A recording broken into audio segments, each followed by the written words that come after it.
ऐसी दुष्टता किसने की है? आप मुझे बताइए, आपके 3 पैर किसने काट दिए हैं? मैं उस व्यक्ति को जीवित नहीं रहने दूंगा, दंड दूंगा। तो धर्म रूपी बैल बोला कि राजन, किसका नाम बताएं हम? यदि हम कर्मकांडी ब्राह्मणों की बात कहें तो गोस्वामी बाबा ने मानस में भी कहा है, कर्मो प्रधान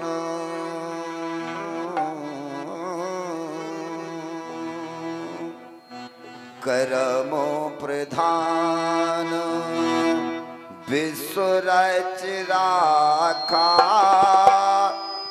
जो जस करहि सो तस फल चाखा।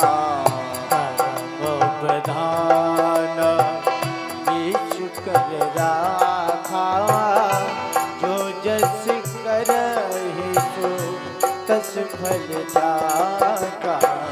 कर्मो प्रधान विश्व रच राखा, जो जस करहि सो तस फल चाखा। कर्म प्रधान विश्व रच राखा, जो जस करहि सो तस फल चाखा।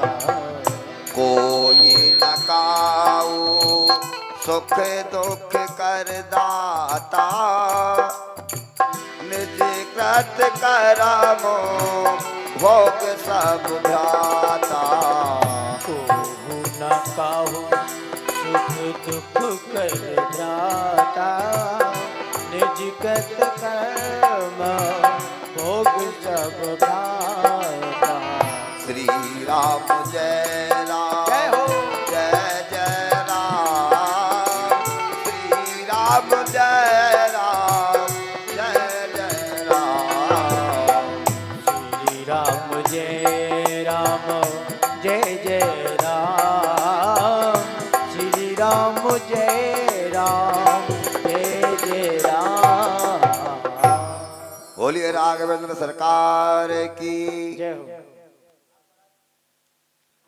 तो धर्म ने कहा, बोले राजन, कोई किसी को तकलीफ नहीं दे सकता है, कोई किसी को कष्ट नहीं दे सकता है। जो कुछ मिलता है अपने कर्म से मिलता है। बैल रूपी धर्मराज कहता है, यदि कर्म ही प्रधान है तो मेरा कर्म ऐसा खराब हो गया है जिससे मेरे 3 पैर कट गए।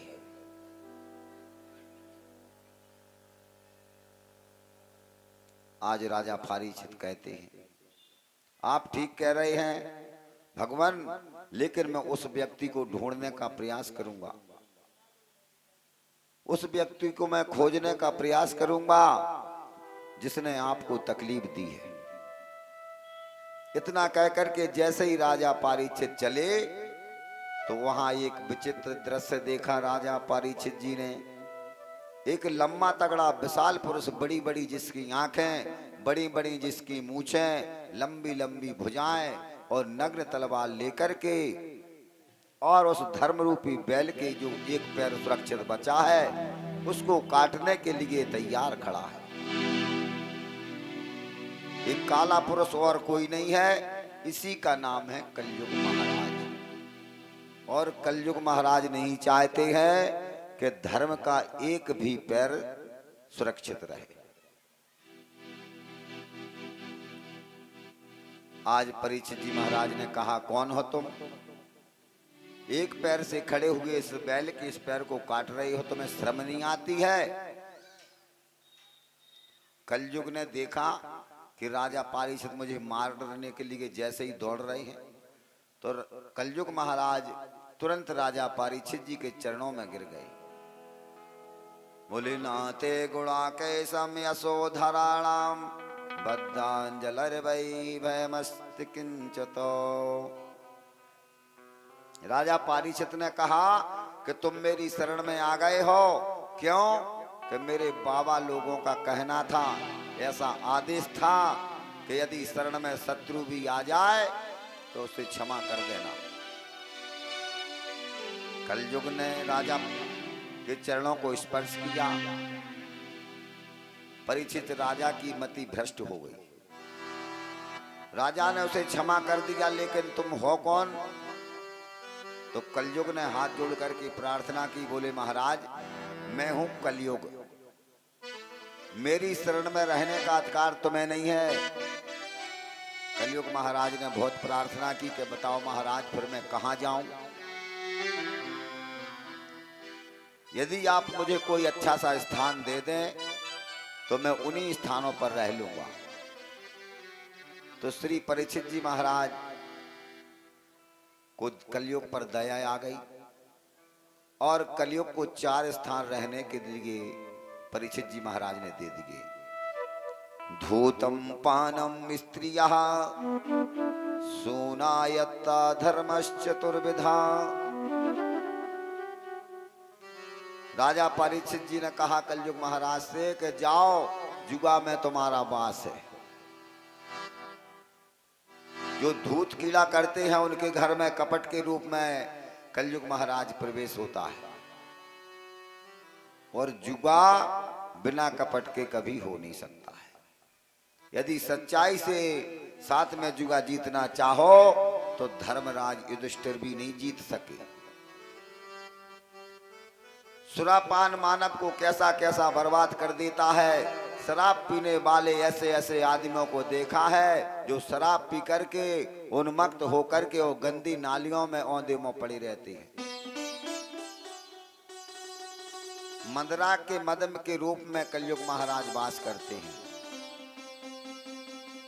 पर स्त्री गमन करने वाला, कुत्सित काम करने वाला, काम के रूप में कलयुग महाराज वास करते हैं। किसी भी प्राणी की हिंसा करना, इसमें भी कलयुग महाराज का वास है। 4 जगह राजा परीक्षित जी ने कलयुग महाराज को दे दी, लेकिन कलयुग ने देखा कि जब तक राजा पर असर नहीं होगा तब तक इस राज्य में रहने का क्या कारण है। राजा परीक्षित ना तो जुआ खेलते हैं, ना परस्त्री गामी करते हैं, ना शराब पीते हैं, ना किसी की हिंसा करते हैं। कलयुग ने राजा परीक्षित से फिर प्रार्थना की, बोले महाराज ये जो आपने 4 जगह दी हैं ये तो बड़ी गंदी जगह हैं। एकाध कोई अच्छा सा स्थान मिल जाए तो बड़ी कृपा होगी आपकी। तो ना जाने राजा परीक्षित के मुंह से कैसे निकल गया कि जाओ, सुवर्ण में भी तुम्हारा वास है। अब जो राजा परीक्षित मुकुट धारण किए थे वो सोने का था। कलयुग ने सूक्ष्म रूप लेकर के और राजा परीक्षित के मुकुट में प्रवेश कर गए। लेकिन गीता में लिखा है धातु नाम अस्मिनी कांचनम। गीता में श्री कृष्ण भगवान कहते हैं संसार में जितनी धातु है उसमें सुवर्ण मेरा रूप है, सोने के रूप में मैं वास करता हूं।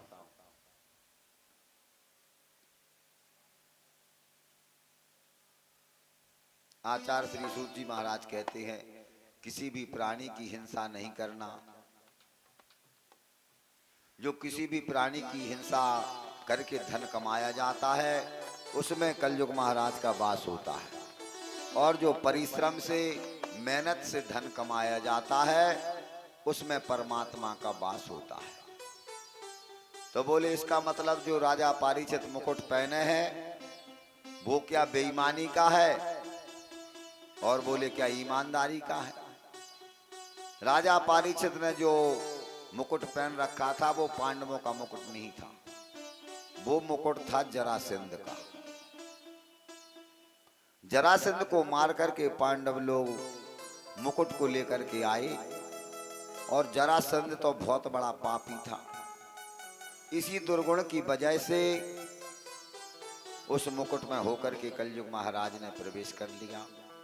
वर्णन तो ऐसा भी आता है कि राजा परीक्षित तो ऐसे कृपालु थे कि भेष बदल बदल करके वो संतों के आश्रम में जाते थे सेवा करने के लिए।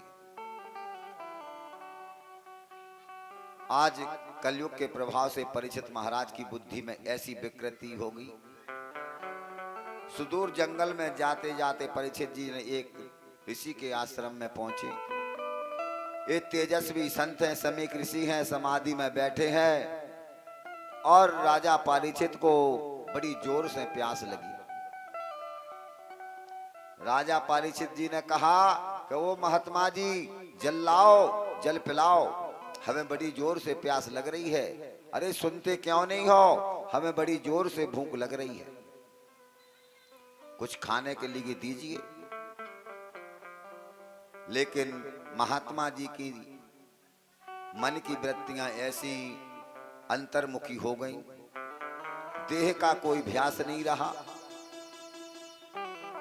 राजा परीक्षित ने कहा कि महात्मा क्या ढोंग बना करके बैठा है, आंख बंद करके ढोंग करता है।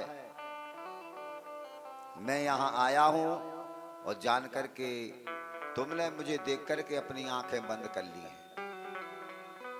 राजा ने चारों ओर देखा तो एक मरा हुआ काला नांग पड़ा था। राजा ने उस मरे हुए सांप को लेकर के और ऋषि के गले में डाल दिया और राजा परीक्षित जी वहां से चले गए। थोड़ी देर में समीक ऋषि के पुत्र का नाम है श्रृंगी ऋषि। श्रृंगी ऋषि खेल रहे थे। जैसे ही श्रृंगी ऋषि ने आकर के देखा कि ऐसी दुष्टता हमारे पिताजी के साथ में किसने की, मरा हुआ सर्प हमारे पिताजी के गले में डाल दिया, तो छोटे छोटे जो ऋषि कुमार थे, शिष्य थे, उन्होंने कहा कि महाराज आज राजा परीक्षित जी आपके पिताजी के आश्रम में आए थे और आपके पिताजी से वो जल की और भोजन की याचना कर रहे थे। जब इनसे कोई जवाब नहीं मिला तो उन्होंने ये मरा हुआ सर्प उनके गले में डाल करके वो चले गए। उस ब्रह्मचारी तेजस्वी ऋषि को क्रोध ऐसा भड़का और तुरंत हाथ में गंगा जल लेकर के कह दिया कि हे राजा परीक्षित, जिस सर्प को तुमने मेरे पिताजी के गले में डाला है उसके पूर्वज तक्षक सर्प आज के 7वें दिन राजा परीक्षित को डस लेंगे और उनकी अकाल मृत्यु हो जाएगी। क्यों? कि उन्हें भारत का सम्राट होने का बहुत गर्व है। वाणी रूपी बाण ऐसा चला दिया। लेकिन परीक्षित महाराज ने सायंकाल महल में जैसे ही प्रवेश किया और जैसे ही अपने सिर से मुकुट उतारा तो राजा परीक्षित को अब होश आया कि मैंने एक संत के साथ में कितना बड़ा अपराध कर दिया है। वो तो महात्मा भजन में बैठा था और मैं उसके गले में मरा हुआ सर्प डाल करके चला आया। अब तो राजा के मन में बड़ी भारी गिलानी हो गई। इधर समीक मुनि ने अपने गले में मरा हुआ सर्प देखा और जैसे ही समीक ऋषि की समाधि टूटी तो सोचा कि किसी ऋषि कुमार ने विनोद हंसी मजाक की होगी। लेकिन अपने पुत्र को रोते हुए देखा तो समीक ऋषि ने कहा कि बेटा तुम क्यों रो रहे हो, क्या बात है? बोले पिताजी आज राजा परीक्षित अपने आश्रम में आए थे और वो आपके गले में मरा हुआ सर्प डाल करके चले गए। कोई बात नहीं है बेटा, वे भारत के सम्राट हैं और हमारा परम कर्तव्य होता है कि राजा हमारे आश्रम में आए हैं, हम उनकी सेवा करते, जलपान की पूछते, भोजन आदि की व्यवस्था करते।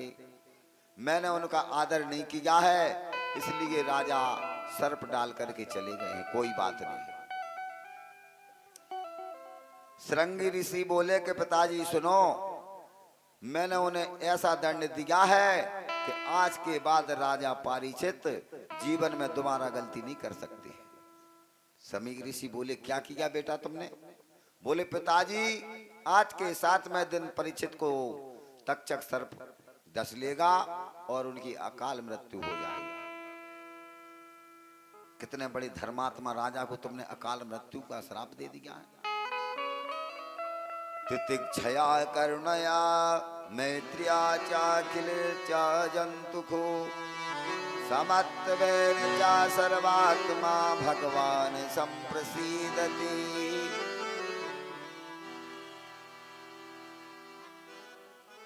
आज समीक ऋषि ने गौरमुख नाम के शिष्य को बुलाया और शिष्य से कहा कि बेटा तुम जाकर के राजा परीक्षित को सूचना दो। लेकिन राजा परीक्षित ने जब सुना कि 7वें दिन मुझे मरने का श्राप मिला है, तो राजा परीक्षित ने कहा कि उस ऋषि कुमार ने बहुत गलत किया है। उसने जो 7 दिन में मरने का श्राप दिया है उसने बहुत बड़ा गलत किया है। उसे तो 7 मिनट में मरने का श्राप देना था। क्यों कि मैंने बहुत बड़ा अपराध किया है, एक संत के साथ में मैंने बहुत बड़ी गलती की है। मैं तो अब इस शरीर को 7 मिनट भी नहीं रखना चाहता हूं। सोचता हूं मृत्यु हो जाए, मेरा प्राणांत हो जाए, बिजली गिर जाए, इस शरीर को रख करके क्या करूंगा। लेकिन राजा परीक्षित ने कहा कि मैं कल आकर के ऋषि से क्षमा याचना करने वाला था, लेकिन जैसे ही मेरे गोविंद की इच्छा हो। आज परीक्षित महाराज ने मंत्रियों को सूचना दी और कहा कि हमारे ज्येष्ठ पुत्र जो जन्मेजय हैं उनको राजगद्दी पर बैठाने की व्यवस्था करी जाए, तैयारियां करी जाए। सारी तैयारियां हो रही हैं। राजा ने कहा कि आज तो हस्तिनापुर इंद्रप्रस्थ दोनों नगरियां आज बहुत धूमधाम से सज रही हैं, क्या बात है। तो राजा परीक्षित बोले कि पत्नी, अपनी देवी से बोले पत्नी मैं तुम्हें एक बात सुनाना चाहता हूं, बड़ी आश्चर्य की बात है, ध्यान दीजिए। परीक्षित महाराज कहते हैं मैं आज आपको दुनिया का सबसे बड़ा आश्चर्य बताने जा रहा हूं जो आज तक तुमने किसी से नहीं सुना होगा।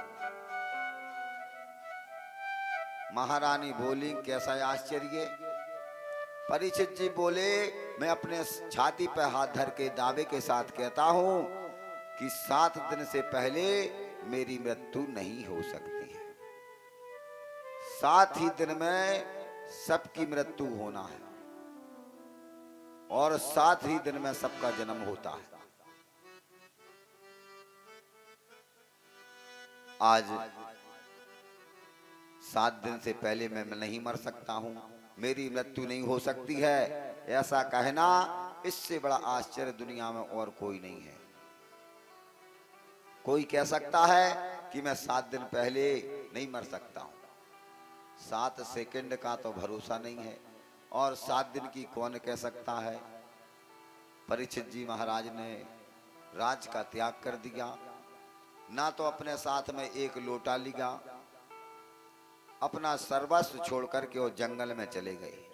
पतित पावनी गंगा के किनारे एक वृक्ष के नीचे जाकर के आसन जमा करके बैठ गए और सोचा कि अब मुझे 7 दिन में तो मरना ही है, अब किस बात की चिंता है। बड़े बड़े संतों को जब पता चला कि राजा परीक्षित को 7 दिन में मरने का श्राप मिल गया है, तो वहां पर अत्रि ऋषि, वशिष्ठ ऋषि, चवन ऋषि, गौतम ऋषि, देवल ऋषि, देवरात ऋषि, दुर्वासा ऋषि, भृगु ऋषि, अंगरा ऋषि, कश्यप ऋषि, वामदेव, समस्त संत वहां पहुंच गए। और वहां पहुंचकर के संतों ने पूछा कि राजन हम क्या सुन रहे हैं, आपकी अकाल मृत्यु होना है। राजा ने कहा नहीं, मुझे कोई श्राप नहीं मिला है, मुझे तो बहुत बड़ा वरदान मिला है। यदि वो ऋषि कुमार मुझे श्राप नहीं देता तो आज आप जैसे संत महात्मा मेरे सामने नहीं बैठे होते। ऐसा श्राप तो मुझे और पहले मिल जाना चाहिए था। मैं तो इसे वरदान मानता हूं, श्राप कैसे मान सकता हूं। आज परीक्षित जी की सभा में ब्रह्मा जी के पुत्र वशिष्ठ मुनि बैठे, वशिष्ठ मुनि के पुत्र शक्ति हैं, शक्ति के पुत्र पाराशर मुनि बैठे, पाराशर मुनि के पुत्र वेद व्यास जी बैठे। और आपको जरा स्पष्ट करके बताऊं, वशिष्ठ मुनि जो हैं सुखदेव जी के परबावा है। और पाराशर मुनि जो हैं सुखदेव जी के बाबा हैं, और जो व्यास जी हैं वे सुखदेव जी के पिताजी हैं।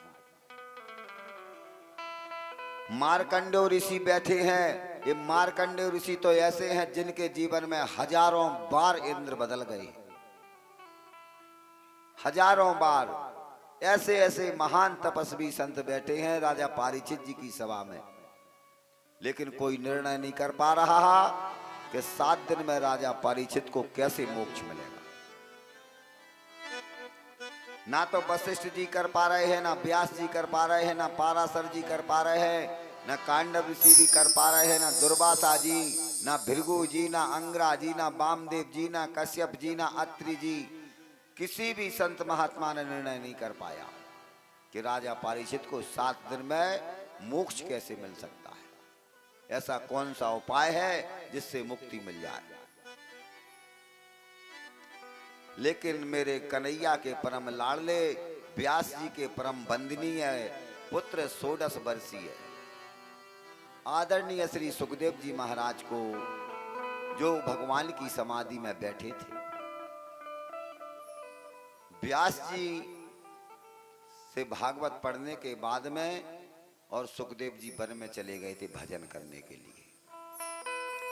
जैसे ही सुखदेव जी की समाधि टूटी तो सुखदेव जी को तो एक ही रटना लगी है कि चलो परीक्षित जी के पास में चलते हैं। सुखदेव जी महाराज चले जा रहे हैं, ना तो उनके साथ में कोई चेला है ना कोई संत है। 16 वर्ष की सुखदेव जी महाराज की उम्र है। आज राजा परीक्षित की सभा में जैसे पहुंचे तो परीक्षित की सभा में सुखदेव जी के पिताजी, सुखदेव जी के बाबा जी पाराशर बाबा और सब लंबी लंबी उम्र वाले संत बैठे थे। वो सब 16 वर्ष की सुखदेव जी को देख करके खड़े हो गए। बोलिए श्री सुखदेव जी महाराज की जय। जैसे ही सुखदेव जी राजा परीक्षित की सभा में पहुंचे तो संतों ने कह दिया परीक्षित जी से कि सुनो राजन, अब आपको मुक्ति मिल चुकी है। राजा परीक्षित के हर्ष की सीमा नहीं रही। सुखदेव जी के चरणों में गिर करके बोले, आपको सुखदेव जी का एक और परिचय दूं। सुखदेव जी का कोई आश्रम नहीं है और सुखदेव जी के पास पानी पीने के लिए कमंडल भी नहीं है। केवल 4 अंगुल की लंगोटी लगा करके और भजन करते हैं।